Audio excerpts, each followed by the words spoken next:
اس موضوع میں بات کرنے کے لیے ہم جائیں گے نیو یارک سٹی، جہاں پر موجود ہے ہمارے ساتھ جناب جہانگیر خٹک ہے، اینالسٹ ہیں انٹرنیشنل افیئرز اور اسٹریٹجک افیئرز کے۔ بہت بہت شکریہ خٹک صاحب، آپ نے ہمیں جوائن کیا ہے۔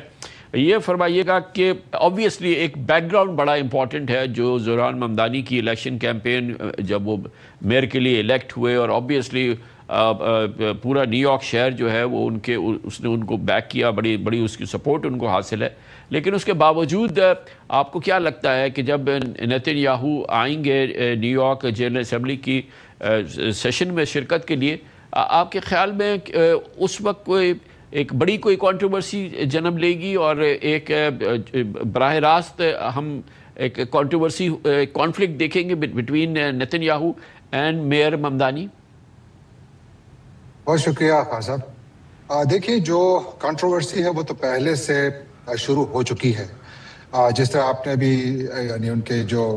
بات چیت ہے وہ بھی سنائی۔ نیتن یاہو تو آنا چاہتے ہیں اور وہ آئیں گے بھی، کیونکہ میئر ممدانی تو کہہ چکے ہیں کہ وہ چاہتے ہیں کہ امریکی حکومت ان کو گرفتار کرے، کیونکہ وہ ایک کرمنل ہیں، لیکن سٹی کے پاس یہ اتھارٹی نہیں ہے۔ تو یہ بات تو انہوں نے پہلے سے کلیئر کر دی ہے۔ لیکن جہاں تک تقسیم تفریق کی بات ہے تو نیو یارک شہر میں تقسیم تو ہے، لیکن ممدانی اس وقت بھی جو ان کی پاپولیرٹی ہے وہ تو ریٹنگ ان کی کوئی 58% پہ جا رہی ہے۔ اور جو جوئش امریکنز ہیں، یعنی آپ دیکھیے کہ نیو یارک دنیا کا وہ شہر ہے جہاں پر کہ اسرائیل کے بعد دوسری سب سے زیادہ جوئش آبادی رہتی ہے، اور اس کا ایک بہت بڑا حصہ تقریباً 40% سے زیادہ ووٹرز جو ہیں انہوں نے ممدانی کو ووٹ دیا ہے۔ تو جوئش کمیونٹی میں ان کی بہت بڑی سپورٹ ہے، کیونکہ ممدانی ایک میرا خیال ہے ٹریڈیشنل سیاستدان نہیں ہے۔ انہوں نے امریکی سیاست میں ایک ایسی ہلچل مچائی ہے کہ انہوں نے ڈیموکریٹک پارٹی کی جس کو کہتے ہیں ڈیموکریٹک اسٹیبلشمنٹ، اس کو انہوں نے ڈیفینسو پہ کر دیا ہے۔ اس وقت جو ڈیموکریٹک سوشلسٹ آف امریکہ جس کے وہ ممبر ہیں اور جس کی سربراہی سینیٹر برنی سینڈرز کرتے ہیں، اس کی آپ دیکھیے طاقت میں اضافہ ہو رہا ہے۔ آج وسکونسن میں جو پرائمریز ہو رہی ہیں گورنر کے لیے، وہاں پر ایک 37 سالہ ڈیموکریٹک سوشلسٹ فرانسسکا جو ہے وہ ہانگ، ان کا لاسٹ نیم ہانگ ہے، اور فرانسسکا ہانگ جو کہ ایک بار ٹینڈر ہیں، وہ الیکشن میں کھڑی ہیں اور وہ فرنٹ رنر ہیں۔ یہ وہی کلین ہے یا وہی سوچ والے لوگ ہیں جن کا تعلق ممدانی کی سوچ ہے۔ تو ممدانی نے یہاں پر ایک ایسی تحریک کھڑی کر دی ہے کہ اگر نیتن یاہو آئیں گے، اور جب وہ آئیں گے تو میرا خیال ہے کہ یہاں پر ہمیں بڑے مظاہرے دیکھنے کو مگر خٹک صاحب اس کے ساتھ یہ بات خٹک صاحب اس کے ساتھ یہ بات بھی ہے نا کہ ممدانی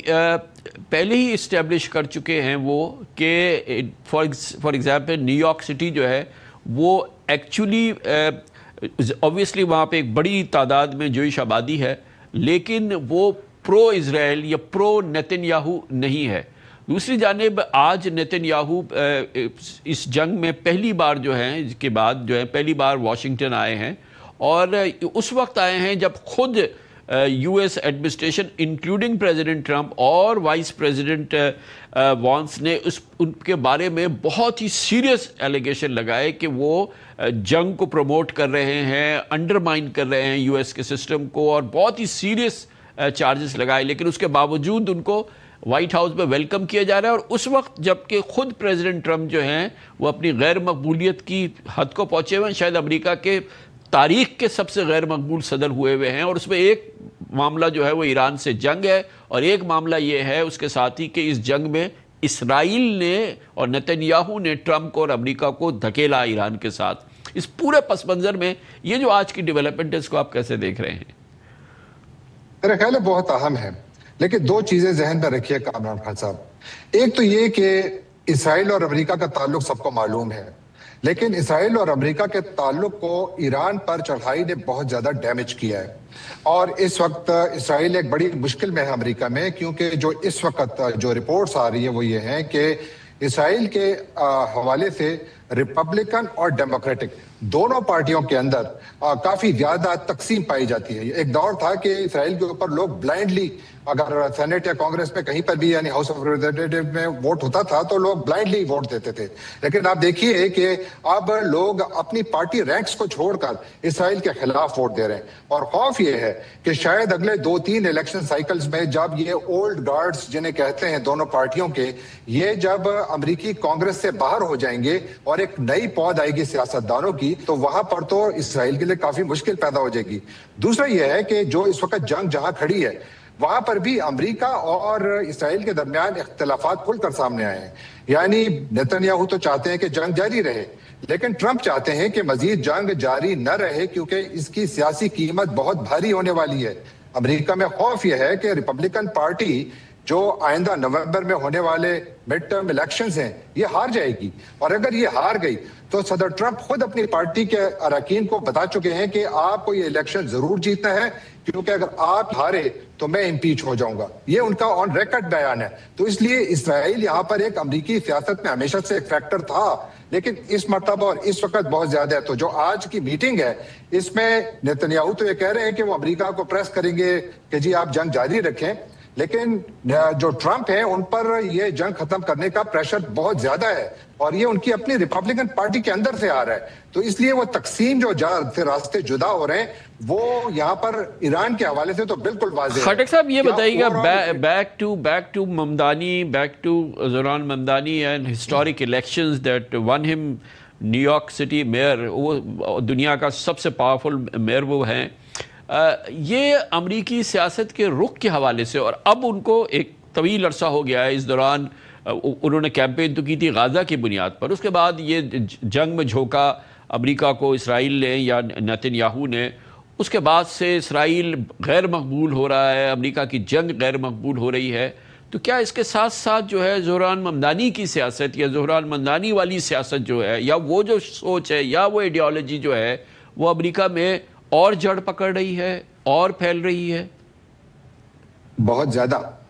देखिए, जो तहरीक नजर आ रही है पार्टी के अंदर, उसने डेमोक्रेटिक एस्टेब्लिशमेंट को जिसे कहते हैं ना रैटल कर दिया, बहुत ज्यादा परेशान कर दिया है। क्योंकि यहाँ पर जो पार्टी के कैडर्स हैं वो अपनी ही पार्टी की लीडरशिप से बहुत ज्यादा नाराज हैं, और इस दौरान ममदानी जब यानी सियासी जो मंजरनामा है इस पर आए सामने, और उन्होंने एक नई सोच दी, एक नई डायरेक्शन दी, और सदर ट्रंप के साथ उनके मसाइल यानी डायरेक्टली ट्रंप के साथ खड़े होकर उन्होंने इसराइल के खिलाफ बयानात दिए। तो लिहाजा उनका जो वो मेटल है वो दुनिया को अब मालूम है कि वो एक सियासतदान ऐसे हैं जो कि कुछ डिलीवर करने की कोशिश कर रहे हैं और ऐसे वादे कर रहे हैं जो कि इससे पहले किसी ने नहीं किए। न्यूयॉर्क शहर के हवाले से जो कॉस्ट ऑफ लिविंग है दुनिया का महंगा तरीन शहर है, लेकिन यहाँ पर वो काफी इस सिलसिले में काम कर रहे हैं। अब उस तहरीक ने देखिए फ्रांसिस्का होंग जैसे एक बार टेंडर को इतनी सियासी ताकत दे दी है कि वो शायद आने वाले इलेक्शंस में विस्कॉन्सिन की गवर्नर बन जाए, and she is from democratic socialist of America, जो कि डेमोक्रेटिक पार्टी का वो कैडर है जिनके बारे में सदर ट्रंप कहते हैं कि ये कम्युनिस्ट हैं, जबकि वो कहते हैं हम सोशलिस्ट हैं लेकिन हम डेमोक्रेटिक सोशलिस्ट हैं। तो अमेरिका में ओवरऑल जो सियासत है उस पर इसका बहुत बड़ा इंपैक्ट है, लेकिन उससे ज्यादा बड़ा इंपैक्ट डेमोक्रेटिक पार्टी पर है, जहां पर के डेमोक्रेटिक पार्टी अब अपनी डायरेक्शन तलाश कर रही है कि उन्होंने किस तरफ जाना है। अगर डेमोक्रेटिक सोशलिस्ट पार्टी के अंदर ताकत मजीद पकड़ते हैं तो याद रखिए कि इसका असर न सिर्फ अमेरिका के इंटरनल पॉलिटिक्स पर होगा, बल्कि इसका असर अमेरिका के इंटरनेशनल आउटलुक पर भी होगा। अमेरिका की जो इंटरनेशनल पॉलिसी है उसके ऊपर, फॉरेन पॉलिसी पर इसका बहुत गहरा असर होगा। और जो ये नवंबर के इलेक्शंस हैं इसमें भी ये बात मालूम हो जाएगी। देखिए, ये जो न्यूयॉर्क में प्राइमरीज हुई थी, ममदानी ने 3 डेमोक्रेटिक कैंडिडेट्स को एंडोर्स किया था कांग्रेस के लिए, तीनों के तीनों इलेक्ट हो गए, यानी प्राइमरीज में वो जीत गए। इसका मतलब क्या है? इसका मतलब यह है कि मास अपील सिर्फ ममदानी तक महदूद नहीं है, बल्कि ये डेमोक्रेटिक पार्टी के अंदर सराहियत कर चुकी है। और इसीलिए जो डेमोक्रेटिक एस्टेब्लिशमेंट है, एक वक्त शायद ऐसा आए कि जहां पर इसको पार्टी के इस केडर यानी डीएसए की बात सुननी पड़ेगी, जहां पर कि अगर वो नेतन्याहू को कहते हैं कि ये एक वॉर क्रिमिनल है, تو شاید وہ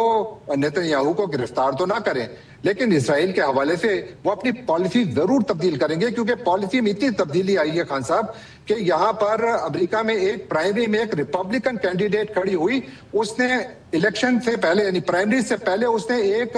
پول بھیجا اپنے الیکٹوریٹ کو، ان سے پوچھا کہ کیا مجھے اسرائیل کے خلاف ووٹ دینا چاہیے یا نہیں. یعنی یہ اب اپنے کینڈیڈیٹس خود پوچھ رہے ہیں، کیونکہ دے آر ناٹ شور کہ اگر وہ پرو اسرائیل پالیسی اپناتے ہیں تو کیا وہ الیکشن بھی جیتیں گے کہ نہیں. یہ ہے وہ اثر، یہ ہے وہ نئی کلچر جو کہ سیاسی سطح پر امریکہ میں اس وقت نظر آ رہی ہے. تو ڈیفینیٹلی ممدانی ایفیکٹ ہے. تھینک یو سو مچ سر، بہت بہت شکریہ. جناب جہانگیر خٹک ہمارے ساتھ تھے.